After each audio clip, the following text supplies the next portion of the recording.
আসসালামু আলাইকুম, welcome to BD study apps. Hello প্রিয় শিক্ষার্থী, তো তোমরা যারা এসএসসি বিএমটি দ্বাদশ শ্রেণীতে রয়েছো, আজকে ভিডিওটি তোমাদের জন্য। আমাদের আজকের টপিক প্রাপ্য সময়ের হিসাব রক্ষণ। তো এই অঙ্কটি তোমাদের 2025 সালে আসছিল। তো চলো প্রথমে আমরা এটা সলভ করে ফেলি। তো আমাদের যেটা মাথায় রাখতে হবে, একটা অঙ্ক করার আগে অঙ্কটা তোমাকে খুব ভালোভাবে বুঝতে হবে, নাহলে কিন্তু তুমি অঙ্কটা করতে পারবে না। আর এই টাইপের অঙ্কগুলো খুবই সহজ হয়। তো চলো বেশি কথা না বাড়িয়ে মূল টপিকে ফিরে আসি। আমাদের 1 নম্বর প্রশ্ন, মেসেজ রহিমা এন্ড কুং এর হিসাবের বই হতে নিচের তথ্যসমূহ পাওয়া গেল। তো দেখি আমরা তারা তথ্যগুলো কি দিয়েছে। তো অঙ্কটা দেখে ভয় পাওয়ার কিছু নেই, আমি একটু ব্যতিক্রমভাবে তোমাদেরকে করানোর চেষ্টা করব। আমরা খুব শর্টকাটে অঙ্কটা করে ফেলবো। চলো দেখিয়ে দিচ্ছি। অনাদায়ী পাওনা সঞ্চিতি 1-1। তো আমাদের ফেসবুক গ্রুপ হচ্ছে যেটা BD study apps by Abdullah, আর আমাদের ফেসবুক পেজ হচ্ছে যেটা বিডি স্টাডি অ্যাপস। তো তুমি চাইলে এগুলোতে অ্যাড হয়ে যেতে পারো। তো অ্যাড হলে আমাদের সম্পর্কে অনেক কিছু জানতে পারবা। 2023 মনে রাখবা, অনাদায়ী পাওনা সঞ্চিতি যদি বছরের প্রথমে থাকে তাহলে এটাকে বিয়োগ করতে হয়। আবার বলছি, যদি অনাদায়ী পাওনা সঞ্চিতি বছরের প্রথমে থাকে তাহলে বছরের শেষে যাইরা যে অনাদায়ী পাওনাটা পাওয়া যায় এবং প্রাপ্য হিসাবের উপর তোমাকে যেটা ধরতে হবে, ওইটাকে একসাথে করে জাস্ট বছরের প্রথমে যেটা থাকে ওটা বাদ দিয়ে দিতে হয়। তো কথাগুলো মাথার উপর দিয়ে যাচ্ছে, চিন্তা করার কিছু নাই, একটু ধৈর্য ধরে দেখো, আশা করি পারবা। তো চলো দেখি। অনাদায়ী পাওনা সঞ্চিতি 11,000 টাকা। মনে রাখতে হবে 1-1-23 এটা বছরের প্রথমে আছে, কি বছরের প্রথমেই চলে আসছে। তার কিন্তু ভাই এটা এই বছরের না, ওই যে আগের বছরের। ঠিক আছে। প্রাপ্য হিসাব 2023 সালে 2,25,500 টাকা, আর 24 সালে রয়েছে 1,55,000 টাকা। এখন অনেকেই বলবা যে ভাইয়া অনাদায়ী পাওনা সঞ্চিতি এখানে দিল না। এটা তারা ভোট কোশ্চেন করেছিল, ভোটের কর্মচারীরা যেভাবে করেছে আমরা সেভাবেই সলভ করব। তো এটা সমস্যা নেই, এটা ছিল 2022 সালে, এটা 23 সালে প্রথমে আসছিল। ওকে, একটু দেখতে তো পারবা, চিন্তা করার কিছু নাই। লিখিত অনাদায়ী পাওনা 8,000 টাকা, 24 সালে আসা হয়েছে 7,000 টাকা। ওকে, অলিখিত পাওনা হচ্ছে 10,000 টাকা এবং 5,500 টাকা। অনাদায়ী পাওনা সঞ্চিতি রাখতে হবে 5%, আর এটা হচ্ছে 6%। মাথায় বাড়ি যে ভাই 5% কোনটার উপরে ধরবো আর এই 6% কোনটার উপরে ধরবো। একটা কথা বুঝিয়ে দিচ্ছি, মনে রাখবা, যদি তোমাকে অনাদায়ী পাওনা সঞ্চিতি ধরতে বলে আর কোনটার উপরে ধরবা সেটা যদি না বলা থাকে, মনে রাখবা সবসময় অনাদায়ী পাওনা সঞ্চিতি ধরতে হয় প্রাপ্য হিসাবের উপর। বুঝতে পেরেছ? এই 5% আমাকে ধরতে হবে এই যে এইটার উপর, আর এই 6% আমাকে ধরতে হবে এই যে এইটার উপর। বুঝতে পেরেছ? ওকে, একবার দেখি তারা আমাদেরকে কি করতে বলছে। উক্ত বছরের জন্য প্রয়োজনীয় জাবেদা দাখিলা দাও। আচ্ছা, অনাদায়ী পাওনা হিসাব তৈরি করবো, অনাদায়ী পাওনা সঞ্চিত হিসাব প্রস্তুত করো, এটাও করব। কিন্তু তারা যে এখানে আমাদেরকে পেজগুলো লাগাইতে হয়ে গেছে, এই পেজগুলো আমি তোমাদেরকে আগে একটু ছোটাই নিই, পেজগুলো আগে কভার করি। ঠিক আছে, তো দেখো সমাধান আমরা করছি। তো তারা কিন্তু আমাদেরকে বলছিল যে জাবেদা দাখিলা দেখো। এখন বলবো যে স্যার এখানে তো জাবেদা দাখিলা নাই, জাবেদা দাখিলা আমি একটু পরে দেখাচ্ছি, আগে মূল টপিকটা একটু ভাঙায় নেই, নাহলে কিন্তু তোমরা করতে পারবে না, অঙ্কটা ভুল হবে। তো দেখো, অনাদায়ী পাওনা খরচের পরিমাণটাকে আমরা লিখি, বিবরণ 2023-2024। লিখিত অনাদায়ী পাওনা, এই দেখো লিখিত আছে আমার কাছে 8,000 আর 7,000। তো বসাই দিলাম সাজেশনগুলো কেমন পড়ছিল এবং আমাদের রেজাল্টটা কেমন হয়েছিল। তো আমি প্রথমে যে রেজাল্টটা নিয়ে পর কথা বলতেছি, আগে দেখিয়ে দিচ্ছি যে কার আমাদের সাজেশনগুলো কেমন পড়ছিল সেটা একটু দেখিয়ে দিতে চাই। তখন একটু হিউম্যান ডিজিজ 2 পরীক্ষা কেমন হলো, সবাই পাস করবো, তো জাস্ট একটা পোস্ট করছিলাম, এখান থেকে একটু দেখিয়ে দিই। ইনশাল্লাহ আলহামদুলিল্লাহ খুব ভালো হয়েছে। অফিস ম্যানেজমেন্ট পরীক্ষা কবে হবে স্যার? বেশ ভালো হয়েছে স্যার। পরে দেখো অনেক ভালো হয়েছে, সব কমন পড়ছে ভাইয়া। তো আরও দেখাই, এটা হচ্ছে হিউম্যান রিসোর্স ছিল, এরপরে আমাদের আরও অনেক আছে। আরও দেখাই আমরা ব্যবসায়িক সংগঠন পরীক্ষা কেমন হয়েছে সবার, এখান থেকে একটু দেখাই।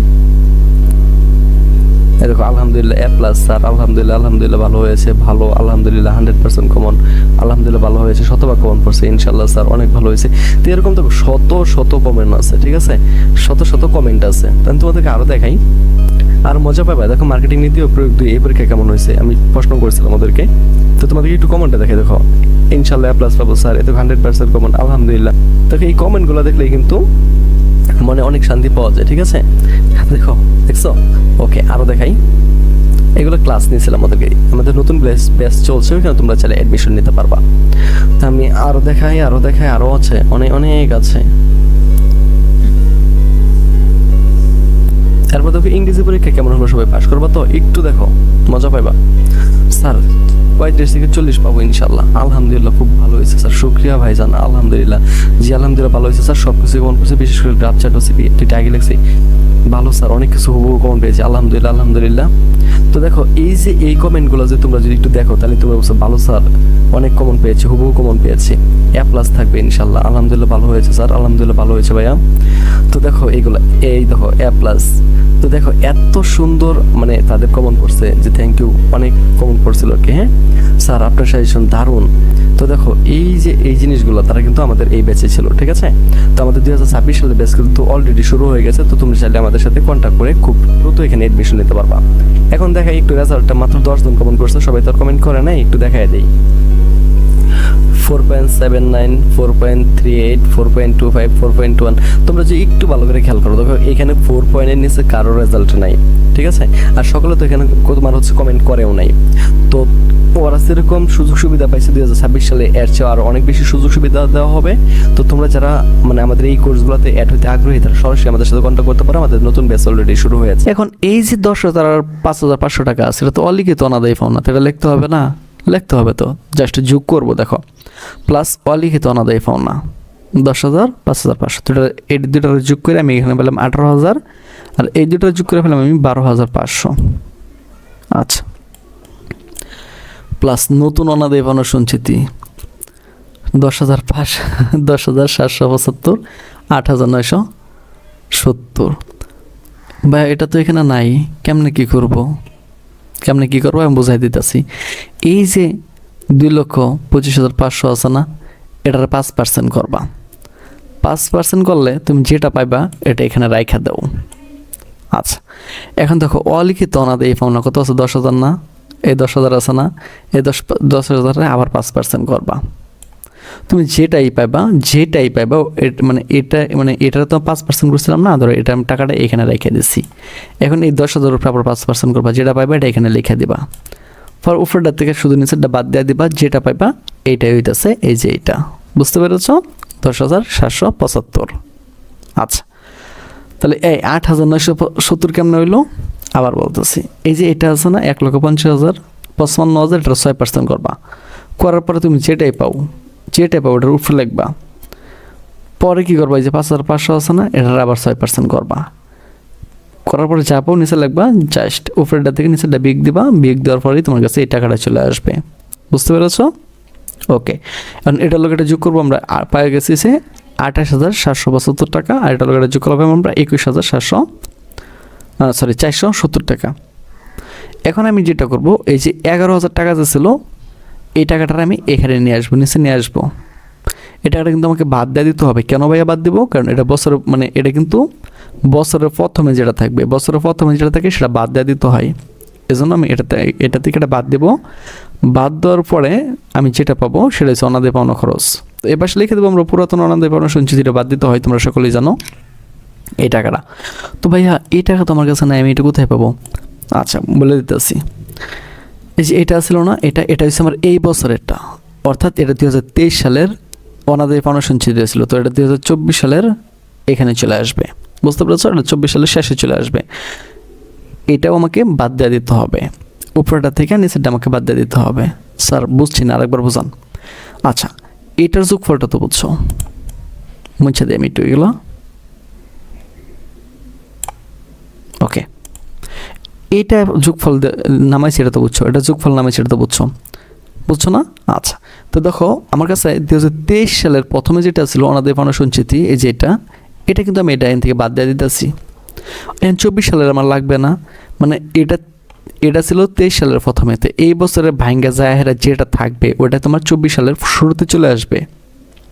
আচ্ছা, তো এই বছরে আমি অনাদায়ী পাওনা সঞ্চিতির পরিমাণ কত ব্যয় করছিলাম? নতুনটা 10,775। এটা আমার 24 সালে এই পাশে চলে আসবে, এই পাশে। বুঝতে পেরেছো? এবার আশা করি বুঝতে পেরেছো। এটা থেকে আমরা এটা বাদ দেবো, আমরা পাবো এটা, আর এটা থেকে আমরা এটা বাদ দেবো, পাবো আমরা এটা। তো এটা হচ্ছে অনাদায়ী পাওনা খরচ। আশা করি তোমরা এটা বুঝতে পেরেছো। তো এবার আমরা সরাসরি অঙ্কে চলে যাব। তো দেখো লিখবো মেসেস রহিম এন্ড কোং এর জাবেদা। তো যাদের 5 টাকা হয় তোমরা জানো যে তারিখ, বিবরণ, খতিয়ান পৃষ্ঠা, ডেবিট টাকা, ক্রেডিট টাকা। তোমরা এখানে হিসাবের নাম বিবরণ লিখতে পারো অথবা শুধু বিবরণ লিখলেও হবে, কোনো সমস্যা নেই। 2023 সাল ডিসেম্বর 31 তারিখ অনাদায়ী পাওনা সঞ্চিতি হিসাব 8,000 টাকা। এই যে 8,000 টাকা, এটা এখানে লিখবা, পরে লিখবা প্রাপ্য হিসাব 8,000 টাকা। সূত্রগুলো মনে রাখো, প্রথমে এই টপিকগুলো মনে রাখো। প্রথমে অনাদায়ী পাওনা সঞ্চিতি, মানে প্রত্যেকটা অঙ্ক মানে যাবেতগুলো এগুলোই আসবে। অনাদায়ী পাওনা সঞ্চিতি হিসাব, প্রাপ্য হিসাব, পরে হবে অনাদায়ী পাওনা সঞ্চিতি হিসাব, আবার প্রাপ্য হিসাব। বুঝতে পেরেছ? ওকে। তো অনাদায়ী পাওনা সঞ্চিতি হিসাব আমার কাছে ছিল 8,000 টাকা, প্রাপ্য হিসাব এটা ছিল 8,000 টাকা। তো এটা হইতেছে এই যে এটা প্রথমে একটু দেখাই দিই, এখান থেকেও দেখাই দিই, এই যে যেটা লিখিত ছিল এটা। বুঝতে পেরেছ? এরপর আনবো অলিখিতটা 10,000 আর 5,500। এই দেখো, এটা লিখে দিও অনাদায়ী পাওনা সঞ্চিতি হিসাবভুক্ত করা হইলো। পরে অনাদায়ী পাওনা সঞ্চিতি হিসাব এই যে 10,000 টাকা, প্রাপ্য হিসাব এই 10,000 টাকা, অলিখিত অনাদায়ী পাওনা হিসাব কি হিসাবভুক্ত করা হলো। এরপরে আবার অনাদায়ী পাওনা হিসাব 17,775 টাকা। এটা হইতেছে এই যেটা প্রথমটা। আবার লিখবো অনাদায়ী পাওনা সঞ্চিতি হিসাব 17,575 টাকা। তো প্রথম হইতেছে অনাদায়ী পাওনা হিসাব এটা, পড়েছে অনাদায়ী পাওনা সঞ্চিতি হিসাব এটা। এটারই মানে পরবর্তীতে তুমি এই টাকাটাতে আয় সারাংশ হিসাবে দেখাই দিবা। এই যে আয় সারাংশ 17,775, অনাদায়ী পাওনা সঞ্চিতি হিসাব 17,775। আমার কিন্তু 23 সালের হিসাব শেষ, এখন আমি 24 সালে চলে যাব। অনাদায়ী পাওনা সঞ্চিতি হিসাব 7,000 টাকা। এই দেখো, আগে কিন্তু আমি যে এই পাশেরটা নিয়েছিলাম, এখন আমি এই পাশে যাচ্ছি। আচ্ছা, এই যে 7,000 টাকা, প্রাপ্য হিসাব 7,000 টাকা, অনাদায়ী পাওনা সঞ্চিতি হিসাব 5,500 টাকা। আমি কিন্তু এখন ওই পাশটা করতেছি, এই যেটা। বুঝতে পেরেছ? আচ্ছা, আবার লিখবো প্রাপ্য হিসাব 5,500 টাকা। এখন অনাদায়ী পাওনা সঞ্চিতি হিসাব এই যে 10,695 টাকা। এই টাকাটা কিন্তু এই যে এই টাকাটা,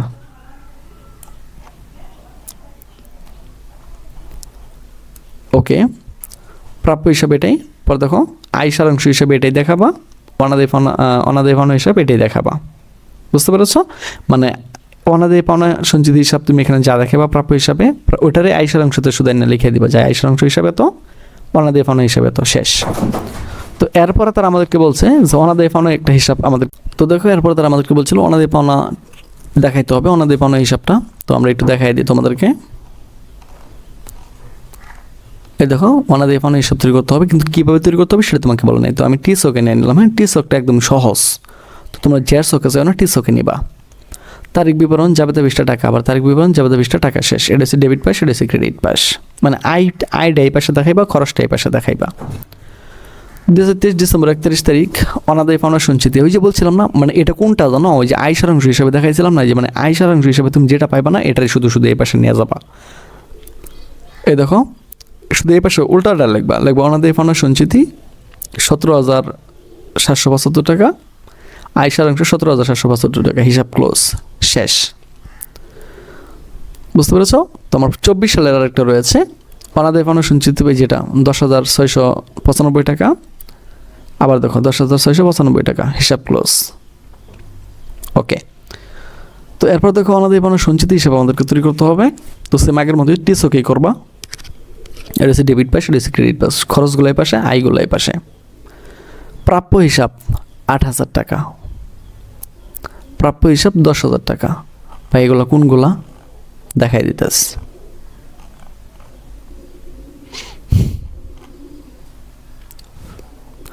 এই যেটা 23 সালের, এটা একটু মুছা দিই, তোমরা সহজে বুঝতে পারবা। এটা তোমাকে মানে কি লেখা দিতে হবে। এখানে অনাদায়ী লেখা পাওনা থাকলো কি, এটা তুমি অনাদায়ী থাকলো কি, তুমি তার কাছে টাকাটা পাইতে, এই জন্য এটাকে প্রাপ্য হিসাব নিতে হবে। তো 23 সালের ছিল এই 8,000 আর 10,000। বুঝতে পেরেছ? এই দেখো আমরা এখানে দেখাই দিতেছি। এই দেখো আমি 23 সাল লিখাই দিয়েছি, 23-31 প্রাপ্য হিসাব 8,000 টাকা, আর একটা হইতেছে 10,000 টাকা। আর ক্রেডিট পাশে 23 সালে দেখো ব্যালেন্স বিডি হিসাবে 11,000 টাকা আমাদের কাছে ছিল। স্যার এটা কোনটা? এই যে 11,000 টাকা ছিল না, এটা মানে আগের বছরেরটা এই বছরে ছিল, এই জন্য এটাকে ব্যালেন্স বিডি হিসাবে আমাদেরকে দেখাইতে হবে। ওকে, এই দেখো এই যেটা।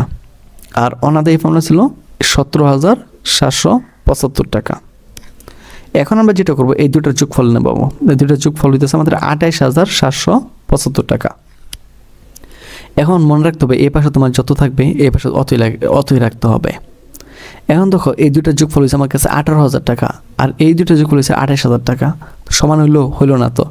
এখন এই 8,000 আর 10,000 18,000 আমরা যেটা করব, এই যে টাকাটা আছে না, এই টাকাটা থেকে আমরা বাদ দিয়ে দেবো 18,000 টাকা। বাদ দিলে আমার কাছে 10,775 টাকা চলে আসবে। এটা আমরা ব্যালেন্স সিডি হিসাবে দেখাবো। বুঝতে পেরেছো? এন্ড এটা যোগফল নামাবো আমরা, এটার সমানই হয়ে যাবে। জাস্ট আমরা হিসাবটা ক্লোজ করে দেব। এখন আমরা 2024 সালে চলে আসবো। প্রাপ্য হিসাব 7,000 টাকা আর 5,500 টাকা। একটু দেখাই দিই, এই পাশ থেকে দেখাই। এই যেটা 7,000 টাকা আর 5,500 টাকা। বুঝতে পেরেছ? ওকে, এই যে এই পাশেরটা এটা।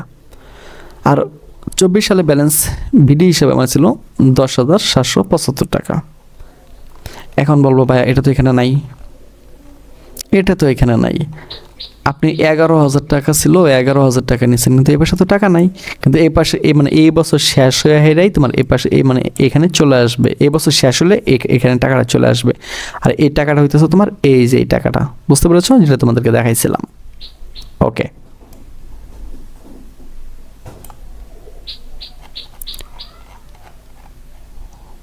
তো দেখো এই টাকাটা হচ্ছে এই যে টাকাটা অনাদায়ী পাওনা ছিল এটা। এখন এই দুটার আমরা যোগ করে হেরা এই যে এখানে নামাইছি। এখন তুমি যদি এটা যোগ করো, এটা সমান হবে না। তো এটার লগে এটা যোগ করবো, পাবো আমরা 12,500। এই যে এখান থেকে আমরা 12,500 টাকা বাদ দিয়ে দেবো। যে টাকাটা কম পড়বে সেটা আমরা ব্যালেন্স সিডি হিসাবে এখানে নিয়ে আসবো। জাস্ট এই তিনটা আমরা যোগ করে দেবো, এটা পাই যাবো। আর এই দুইটা যোগ করতে আমরা পাইলামই, হিসাব ক্লোজ। এখন তুমি যে ব্যালেন্স সিডি হিসেবে এটা নিছিলা, এটা 2024 সালে জানুয়ারি 1 তারিখে এখানে আবার ব্যালেন্স বিডি হিসাবে দেখাই দিতে হবে। যে এই টাকাটা এখানে দেখাই দিলাম। তো আশা করি তোমরা অঙ্কটা বুঝতে পেরেছ। তো আজকে এখান থেকে বিদায় নিচ্ছি। কথা হচ্ছে আবার একটি নতুন ভিডিওতে। সে পর্যন্ত সকলেই ভালো থাকো, সুস্থ থাকো এবং সাথেই থাকো বিডি স্টাডি অ্যাপসের।